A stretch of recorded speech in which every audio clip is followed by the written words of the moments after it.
Lord Krishna Naman to all student.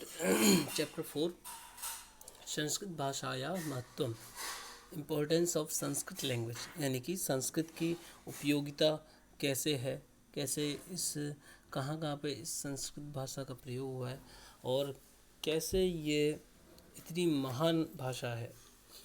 और आपको बताना चाहता हूँ, मैंने जो है अपनी पूरी पढ़ाई होल संस्कृत मेरी एजुकेशन रही है अभी तक की। और जो है संस्कृत भाषा एक ऐसी भाषा है, अगर कोई, मैं ये गारंटी के साथ कह सकता हूँ कि जो अगर कोई तुतलाता है या हकलाता है, अगर वो संस्कृत भाषा को जो है वो पढ़ना चालू रखता है तो उसको कभी भी कोई जैसे हकलाहट या तुतलाहट की जो है समस्या नहीं रहेगी। चलिए, ये तो कह रही अलग बात। और क्योंकि ये एक ऐसी भाषा है जो व्याकरण के दृष्टि से बहुत शुद्ध भाषा है और सबसे समृद्ध, सबसे यानी कि सबसे ज़्यादा जो शब्दों की जो डिक्शनरी है शब्दकोश है, वो सबसे ज़्यादा संस्कृत भाषा का है। 4000 धातुएं हैं। 4000 धातुओं में जो हर एक धातु में आप जानते होंगे 10 लकार होते हैं। तो 10 लकारों में अब उस हिसाब से आप जोड़ लीजिए कि एक लकार में 9 रूप होते हैं। तो इसी तरीके से कम लाखों शब्द बन जाते हैं, है ना। तो चलिए इस चैप्टर को शुरू करते हैं। संस्कृत भाषा विश्वस्य भाषासु प्राचीनतमा। संस्कृत भाषा जो है विश्वस्य यानी विश्व की भाषासु, विश्व की भाषाओं में प्राचीनतमा यानी कि सबसे प्राचीन भाषा संस्कृत को माना गया है, ऐसा लोग मानते हैं, कहते हैं। केचन विद्वांसा मन्यते यत् संस्कृत भाषा सर्वासां केचन विद्वांसा मन्यते यत् संस्कृत भाषा सर्वासां भाषाणां जननी अस्ति, है ना। केचन यानी कि कुछ जो है विद्वान लोग मन्यते मानते हैं कि जब संस्कृत भाषा सर्वासां भाषाणां जननी अस्ति, यदि संस्कृत भाषा जो है सभी भाषाओं की जननी है, फिर परम अन्येषां विदुषां मते एषा केवलं भारतस्य अनेकासां भाषाणां जननी अस्ति। फिर अन्येषां विदुषां पर ऐसा भी है कि अन्य जो है विदुषाम यानी कि विद्वानों का मते यानी कि मत है, विचार है, उनका मानना है कि ऐसा यानी कि यह भाषा जो है केवलम भारत की अनेकों भाषाओं की जननी यानी कि माता है, जन्म देने वाली है। यानी कि कुछ लोग मानते हैं कि संस्कृत भाषा सभी भाषाओं की जननी है, पर कुछ लोग ऐसा भी मानते हैं, विद्वान लोग मानते हैं कि संस्कृत भाषा जो है केवल भारत की भाषाओं की जननी है। यानी जो भारतीय भाषाएं हैं उनका जन्म केवल संस्कृत से हुआ है, अन्य भाषाओं को नहीं।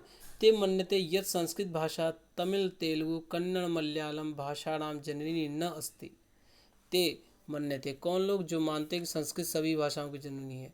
ते मन्यते वे मानते हैं कि यत् अगर संस्कृत भाषा तमिल तेलुगु कन्नड़ मलयालम भाषाणाम जननी न अस्ति, अगर तमिल तेलुगु कन्नड़ मलयालम जो है भाषाओं की जननी, जन्म देने वाली, न अस्ति नहीं है, परम फिर एतासु इन सभी में भाषासु इन सभी भाषाओं में अपि भी अनेके संस्कृत शब्दाः सन्ति।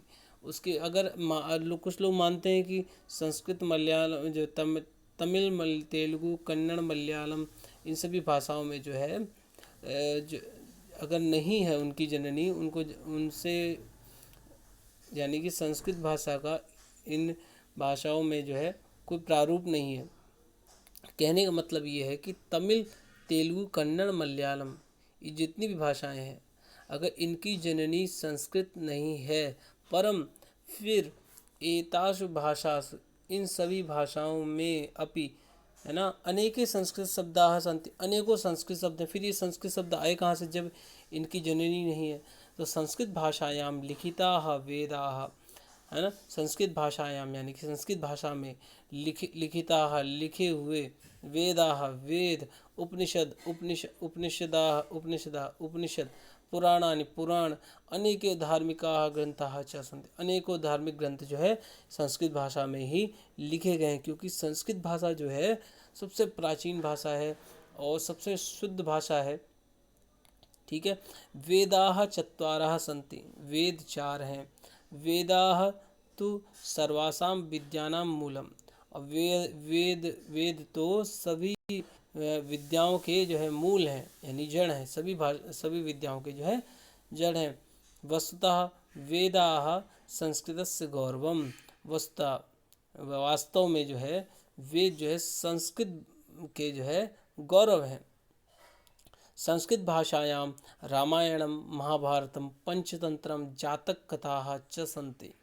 और संस्कृत भाषायां यानी कि संस्कृत भाषा में रामायण, महाभारत, पंचतंत्र की कथा, जातक कथा, ये जितने भी ग्रंथ हैं सभी संस्कृत भाषा में लिखे गए हैं। गीता तो महाभारतस्य एकम अंगम अस्ति। और गीता तो महाभारत का केवल एक अंग है, यानी कि महाभारत बहुत बड़ा ग्रंथ है। अब संस्कृत साहित्य की बात करते हैं, संस्कृत लिटरेचर की। ठीक है, आगे लिखा है संस्कृत साहित्य में महाकवि कालिदासः, महाकवि कालिदास, बाणभट्ट, भारवी कवि, हर्ष कवि, भास कवि, विशाखदत्त कवि, जयदेव कवि, विष्णु शर्मा तथा अनेकों कवि लेखका च अभवन। अनेकों कवि और लेखक जो है अभवन यानी कि हुए। आंग्लीयाः, अंग्रेज है ना, कालिदास को शेक्सपियर सदृशम नाटककारम कथयन्ति। अंग्रेज लोग जो है कालिदास को शेक्सपियर, जो एक वेस्टर्न कंट्री में एक जो है लेखक, राइटर या कवि कह सकते हैं, शेक्सपियर रहे हुए हैं, उनके समान यानी कि उनकी तुलना जो है कालिदास से करते हैं। नाटककारम, जो शेक्सपियर थे एक नाटककार थे, उनकी तरह जो है कालिदास को उनसे उनसे तुलना करते हैं। वस्तुतः महाकवि कालिदासः संस्कृत साहित्यस्य सर्वश्रेष्ठः कवि अस्ति। वस्तुतः यानी कि वास्तव में महाकवि कालिदास संस्कृत साहित्य से, संस्कृत लिटरेचर के, संस्कृत साहित्य के सर्वश्रेष्ठ कवि अस्ति यानी कि है। कालिदासेन रचितम, कालिदास के द्वारा रचित लिखा हुआ अभिज्ञान शाकुंतलम, एक इनका नाटक है, बहुत प्यारा सा नाटक है अभिज्ञान शाकुंतल, है ना। संस्कृत भाषा सर्वश्रेष्ठम नाटकम अस्ति, और संस्कृत भाषा का जो है सर्वश्रेष्ठ नाटक है। यदि वयम भारतीय संस्कृतिं ज्ञातुम इच्छामः तर्हि संस्कृत भाषाया ज्ञानम अत्यावश्यकम अस्ति।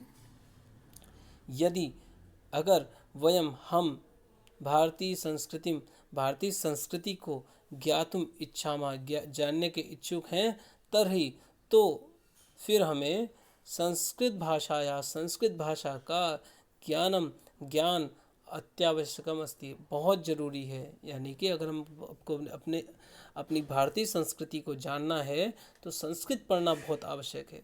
संस्कृत पुस्तकानाम अध्ययनेन भारतस्य इतिहासस्य युद्धनीतेः, यानी कि संस्कृत पुस्तकानाम, और संस्कृत पुस्तकों से जो है ना, संस्कृत पुस्तकों के अध्ययन से भारत के इतिहास के युद्धनीति, धर्मनीति, राजनीति च ज्ञानम भवति, यानी कि इन सभी चीज़ों का जो है ज्ञान होता है। अतः संस्कृत भारतस्य गौरवम अस्ति, अतः इसीलिए जो है संस्कृत भाषा जो है भारत की जो है गौरव है, भारत का जो है गौरव है, अस्ति यानी कि है। आपको जानकर ये आश्चर्य होगा कि हमारे जो उत्तराखंड राज्य है भारत में, जो उत्तर प्रदेश से अलग हुआ एक राज्य है उत्तराखंड, वहाँ की राजभाषा संस्कृत है।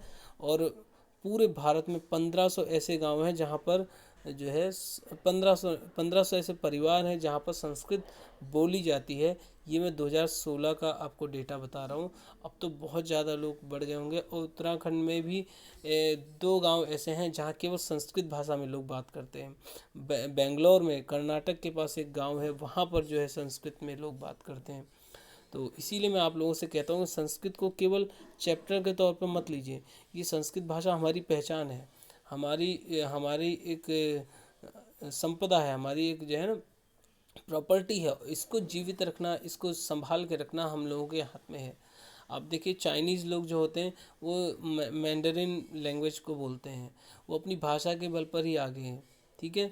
और संस्कृत जो एक ऐसी भाषा है, जैसे आपने फ़िल्टर से पानी पीते हैं, बिल्कुल फिल्टराइज करके पानी आता है, बिल्कुल उसमें कोई बैक्टीरिया नहीं होगा, है ना, कोई मिट्टी का कण नहीं हुआ। ठीक इसी प्रकार से संस्कृत जो है, संस्कृत व्याकरण से परिष्कृत है, बिल्कुल फिल्टर हुई भाषा है।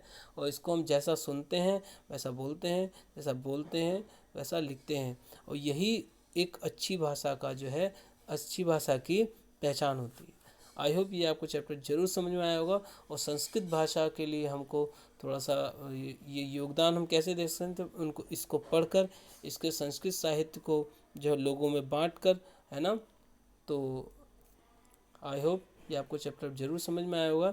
Thank you very much.